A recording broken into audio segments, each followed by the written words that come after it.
തുറക്കടാ കുടുങ്ങി.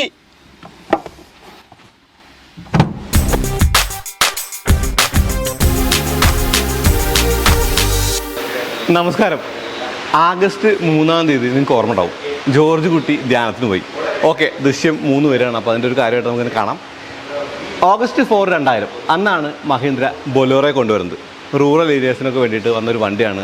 ശരിക്കും പറഞ്ഞാൽ ആ വണ്ടി എന്ന് പറഞ്ഞാൽ ഇന്ത്യയുടെ ഒരു റൂറൽ ഏരിയാസ് മാത്രമല്ല സിറ്റികളും ടേക്ക് ഓവർ എന്ന് പറയാം. കാരണം പോലീസാണെങ്കിലും അല്ലെങ്കിൽ ഗവൺമെൻറ് ഓഫീഷ്യൽസ് ആണെങ്കിലും അങ്ങനെ എല്ലായിടത്തും നമ്മൾ ആ വണ്ടി കണ്ടു.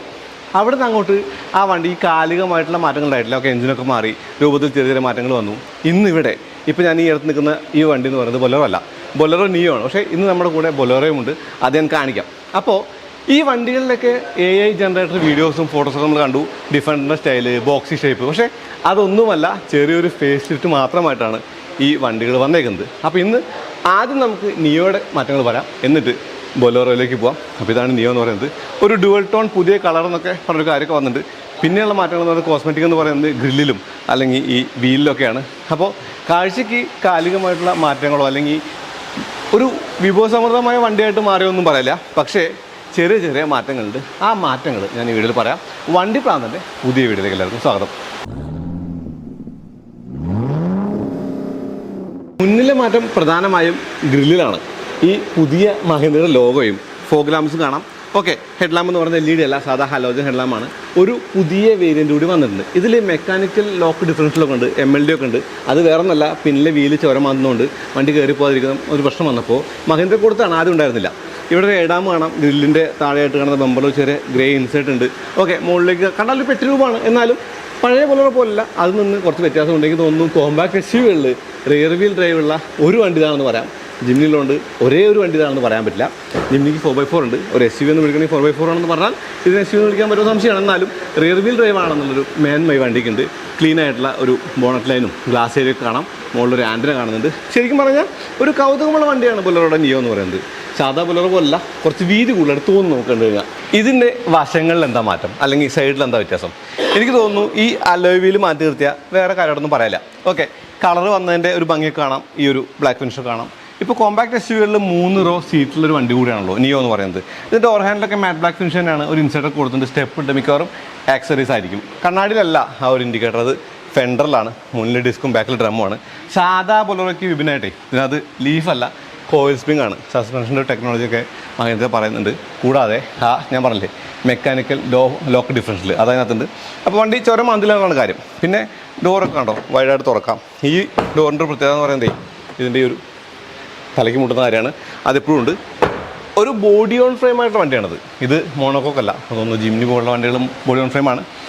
പക്ഷേ കോമ്പാക്ട് SUVകളിൽ ഈ ഒരു റിയർ വീൽ ഡ്രൈവ് അല്ലെങ്കിൽ മോണോക്കോക്ക് അല്ലാത്തൊരു കോമ്പിനേഷൻ എന്ന് പറയുന്നത് ഈ ബൊലേറോ നിയോയുടെ ഒരു കാര്യമായിട്ട് കാണാം. പിന്നിൽ ഈ ഒരു സ്റ്റെപ്പിനി വീലിൻ്റെ കവർ കാണാൻ ഭംഗിയുണ്ട്. റിയർ വൈപ്പറുണ്ട്, ഒരു ചെറിയ സ്പോയിലർ കൊടുത്തിട്ടുണ്ട്, അകത്ത് ലൈറ്റ് കാണാം. ഓക്കെ, ഇത് N11 എന്ന് പറഞ്ഞ വേരിയൻ്റാണ്. സ്റ്റെപ്പ് ഉണ്ട്, സ്റ്റെപ്പ് വേണം, കാരണം അകത്ത് കയറട്ടെ. അകത്ത് കയറാൻ ഇത് സൈഡിലേക്കാണ് തുറക്കുക. ഈ ഡോർ തുറന്ന് കഴിയുമ്പോൾ നിങ്ങൾക്ക് ആ ഒരു 3 റോ സീറ്റിൻ്റെ പിന്നിലെ ബെഞ്ച് സീറ്റുകൾ കാണാം. ഒരിത്തിരി കുഴിക്കകത്താണ് ആ സീറ്റ് എങ്കിലും നമുക്ക് ഇരിക്കുമ്പോഴേ ഒരിത്തിരി ലെഗ് സ്പേസ് ഒക്കെ ഉള്ള പോലെ തോന്നും. കേട്ടോ, നമ്മൾ ഇരിക്കുന്നത് കംഫർട്ടബിളായിട്ടാണ്. ഒരാൾക്ക് ഇരിക്കാം, തൈ സപ്പോർട്ടില്ല, നീളമൊന്നുമില്ല. ഓക്കെ, അത്യാവശ്യത്തിന് കുട്ടികളുടെ അടുത്ത് സേഫ് അല്ല, എന്നാലും അത്യാവശ്യത്തിന് എവിടെയെങ്കിലും പോകണമെങ്കിൽ 2 പേരെ കൂടി കൂട്ടാം എന്നുള്ളൊരു കാര്യമുണ്ട്.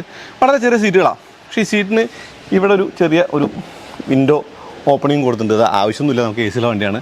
പക്ഷേ ഇതിൻ്റെ പിന്നിൽ റിയറോ AC ഇല്ലാത്തതുകൊണ്ട് മിക്കവാറും വേണ്ടി വന്നേക്കാം. ഇതിന് മുന്നിലൊറ്റ AC ഉള്ളൂ.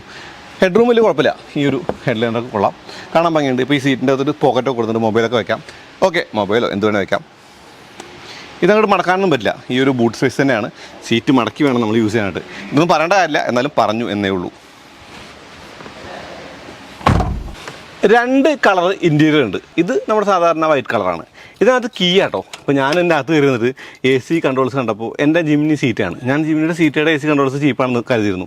ഇത് കണ്ടപ്പോൾ ആ ഒരു പോരായ്മ മാറി. കാരണം ഇതും ഇന്നും മാറിയിട്ടില്ല, ഓട്ടോമാറ്റിക് ആയിട്ടില്ല, അല്ലെങ്കിൽ ഓട്ടോ AC ആയിട്ടില്ല. ഇപ്പോൾ ഇത് സ്റ്റാർട്ട് ചെയ്യാനായിട്ട് 3 സിലിണ്ടർ ഒരു ചമ്മൊക്കെ കാണാം, അല്ലെങ്കിൽ ഒരു സൗണ്ടൊക്കെ കേൾക്കാം. ഈ സ്റ്റിയറിംഗ് എന്ന് പറയുന്നത് ടിൽറ്റ് അഡ്ജസ്റ്റ് ചെയ്യുന്ന സ്റ്റിയറിംഗ് ആണ്. ഇവിടെ ഒരു ആൻഡ്രോയിഡ് യൂണിറ്റ് വന്നിട്ടുണ്ട്. Okay, Android auto, apple CarPlay പോലുള്ള കാര്യങ്ങളുണ്ട്. ഇപ്പോൾ ഈ ഒരു സീറ്റിന് ഹൈറ്റ് അഡ്ജസ്റ്റ്മെൻറ്റും കാര്യങ്ങളൊക്കെ തന്നെ കാണാം. അതായത് എല്ലാം ലിവറുകളിലാണ്. ഇപ്പോൾ നമുക്കറിയാം സ്കോർപ്പിയോ ക്ലാസിക്കിൽ കണ്ട ആ ഒരു ഗിയർ ലിവർ ഇവിടെ കാണാം, AC കൺട്രോൾസ് കാണാം. ആൻഡ്രോയിഡ് യൂണിറ്റ് എന്ന് പറയുന്നത് ഒക്കെ ആഫ്റ്റർ മാർക്കറ്റ് യൂണിറ്റ് പോലെയാണ്, അതിനെക്കുറിച്ച് കൂടുതലും പറയാനില്ല. AC വെൻസ് മുകളിലാണ്, സ്റ്റോറേജ് സ്പേസുകളുണ്ട്. സീറ്റിൻ്റെ ആ ഒരു മെറ്റീരിയലും സീറ്റിൻ്റെ രൂപം മാറി എന്നാണ് അവർ പറയുന്നത്. ആംറസ്റ്റുകൾ കൊടുത്തിട്ടുണ്ട്, ഇരിക്കാൻ കംഫർട്ടബിൾ ആണ്. ഇപ്പോൾ ഹാൻഡ് ബ്രേക്ക് എന്ന് പറയുന്നത് സാധാ ഹാൻഡ് ബ്രേക്കാണ്. ഇവിടെ പവർ വിൻഡോയുടെ സ്വിച്ച് എന്ന് പറയുന്നത് ഡോറിലല്ല, ഈ താഴെ കൊടുത്തേക്കുന്നത്. അത് നിങ്ങൾക്കറിയാം, അത് വീണ്ടും പറയേണ്ട കാര്യമില്ല, അത് മാറ്റമായിട്ട് പറയുന്നില്ല. ഓക്കെ, ഹെഡ് റൂം ആണെങ്കിലും ലെഗ് റൂം ആണെങ്കിലും അതല്ലെങ്കിൽ ഈ കാര്യങ്ങളൊക്കെ തന്നെയും ഇതിനുള്ളിൽ ഇരിക്കാനായിട്ട് നല്ല സൗകര്യമാണ് തരുന്നത്. അതായത് അത്യാവശ്യം കംഫർട്ടബിളായിട്ടിരിക്കാവുന്ന ഒരു വണ്ടി തന്നെയാണ് ഈ ഒരു നിയോ എന്ന് പറയുന്നത്. അതിൻ്റെ ഒരു കാര്യം എന്ന് പറയുമ്പോൾ ബൊലോറോ വെച്ച് നോക്കുമ്പോൾ ഇത് അജഗജാന്തരമാണ്. ഇത് ഭയങ്കരമായിട്ട് കാലികമായിട്ട് തോന്നും. പക്ഷേ ബൊലോറോ ഇതിനേക്കാൾ കൂടുതൽ ആളുകൾക്ക് ഇഷ്ടമാണെന്നുള്ളതാണ്. കാരണം റൂറൽ ഏരിയാസ് ആണെങ്കിലും ഗവൺമെൻറ് ഓഫീഷ്യൽസ് ആണെങ്കിലും അതല്ല പോലീസ് പോലുള്ള കാര്യങ്ങളാണ് എല്ലാവരും എടുക്കുന്ന വണ്ടി എന്ന് പറയുന്നത് നിയോ അല്ല, അത് സാധാ ബൊലോറോ ആണ്. അതിനൊരു കാരണമുണ്ട്. ആ റീസൺ എന്ന് പറയുന്നത് അതിൻ്റെ റിലയബിലിറ്റിയും അത് ഈസി ടു മെയിൻറ്റെയിൻ എന്നുള്ള ഒരു സംഗതി തന്നെയാണ്. ഇതിൻ്റെ ബാക്ക് സീറ്റിലും അത്യാവശ്യം സ്ഥലമുണ്ടെന്ന് കാണാം. ഞാൻ പറയുന്നത് നീ റൂം ആണെങ്കിലും ടൈ സപ്പോർട്ട് ആണെങ്കിലും ഹെഡ് റൂം ആണെങ്കിലും ഒക്കെ ഉണ്ട്. ഇപ്പോൾ 8000 വണ്ടിയൊക്കെ ഒരു മാസം വിൽക്കിടുന്ന പറയുന്നത് മിക്കവാറും പകുതിയോളം ഓഫീഷ്യൽസിനായിരിക്കും. ആ ബൊലോറോ ആയിരിക്കും, ഈ ബൊലോറോ ആയിരിക്കില്ല. എന്നാലും ഇതിനാണ് കുറച്ചും കൂടി ഒരു കാണാൻ ഭംഗി, ഒരു കോമ്പാക്ട് SUV ചായുള്ളത്. ഇതിൻ്റെ ഒരു പ്രത്യേകത എന്ന് പറയുന്നത് തന്നെ ഈ ഒരു ബാക്കിൽ MLD ഉണ്ട് എന്നുള്ളതും റിയർ വീൽ ഡ്രൈവ് ആണെന്നുള്ളതും 1.5 ലിറ്റർ 100 BHP ആണെന്നതൊക്കെയാണ്. അപ്പോൾ മഹീന്ദ്രയ്ക്ക് ഇതിൻ്റെ ഈ വണ്ടിക്കൊരു പ്രത്യേകത ആയിട്ട് കാണാൻ 3 റോ സീറ്റ് കൂടി ഉണ്ടെന്ന് പറയാവുന്നതാണ്. എന്നാലും ഇതിൻ്റെ മിഡിൽ റോ ആണ് ഏറ്റവും ബെസ്റ്റ് എന്ന് പറയാം. നന്നായിരിക്കാവുന്ന ഒരു മിഡിൽ റോയുള്ള വണ്ടിയാണത്. ഈ മിഡിൽ റോയും അല്ലെങ്കിൽ ഈ ഹെഡ് റൂം, ഈ ലെഗ് റൂം ഒക്കെ അൺമാച്ച്ഡ് ആണ്. ഓക്കെ, ഇതിന് ഒരു പക്ഷേ ഒരു റുഡിമെൻ്ററി ഫീൽ ഉണ്ടായേക്കാം, ഒരു പ്ലാസ്റ്റിക് ഒക്കെ ചീപ്പാണെന്ന് തോന്നിയേക്കാം. അതല്ലെങ്കിൽ ഈ വണ്ടി എന്ന് പറയുന്നത് ഒരു ലോക്കൽ അല്ലെങ്കിൽ ലോക്കലൈസ്ഡ് വണ്ടിയാണ് തോന്നിയേക്കാം. പക്ഷേ ഇതിൻ്റെ പ്രാക്ടിക്കാലിറ്റി എന്ന് പറയുന്നത് വേറെ ലെവലാണ്. ഇപ്പോൾ ബാക്ക് ചുരമാന്തില്ല, MLD ഉണ്ട്. അതല്ലെങ്കിൽ ഏത് റോഡിലൂടെയും പോകാൻ ഗ്രൗണ്ട് ക്ലിയറൻസ് ഉണ്ട്. ടയറുകളെന്ന് പറയുന്നത് നമുക്ക് ഏത് മോശം റോഡിലൂടെ ഓടിച്ചാലും പൊട്ടും അല്ലെങ്കിൽ കേട്ടൊരു ചെയ്യില്ല. നല്ല സസ്പെൻഷനാണ്, അങ്ങനെ കാര്യങ്ങളൊക്കെ ഉണ്ട്. അതൊക്കെ തന്നെയാണ് പ്രത്യേകത. ഈ ബാക്ക് സീറ്റിൽ ഇരുന്നത് വീണ്ടും പറയേണ്ട കാര്യമില്ല. എന്നാലും ഒന്നുകൂടി പറഞ്ഞാണ്, ബാക്ക് സീറ്റിൽ കാര്യമായിട്ട് അപ്ഡേറ്റ് ഇല്ല. ഈ സീറ്റിൻ്റെ കളർ മാറ്റി നിർത്തിയ ഒരു ആംറസ്റ്റ് ഉണ്ട്, കൊള്ളാം അല്ലേ? ഇതാണ് ബൊലോറോ നിയോയ്ക്കകത്തെ MHOK 100 എന്ന് പറയുന്ന 100 BHP എഞ്ചിൻ എന്നുള്ളതാണ്. ഈ എഞ്ചിൻ്റെ റൂമൊക്കെ ഭയങ്കര ടൈറ്റായിട്ടൊക്കെ തോന്നും. ഇതിൻ്റെ എയർ ഫിൽറ്ററാണ് ഈ കാണുന്നത്. ഓക്കെ, ഈ വണ്ടിക്ക് ഒരു ഇൻസുലേഷനൊക്കെ കൊടുത്തിട്ടുണ്ട്. ഇതിൻ്റെ ബോണറ്റിൻ്റെ ഓവർഹാങ് ചേർത്താണ് ബൊലോറോയിട്ട് കമ്പയർ ചെയ്യുമ്പോൾ. നൈസാണെന്ന് തോന്നും കാണുമ്പോൾ. ഓടിക്കുമ്പോഴോ നമ്മൾ ഓടിച്ചിട്ടുണ്ടോ ഓടി, ആ റിവ്യൂവിൻ്റെ ലിങ്ക് ഞാൻ താഴെ കൊടുക്കുന്നുണ്ട്. പവർ കുറച്ച് കൂടുതലാണ് ബൊലോറോയേക്കാളും നിയോയ്ക്ക്.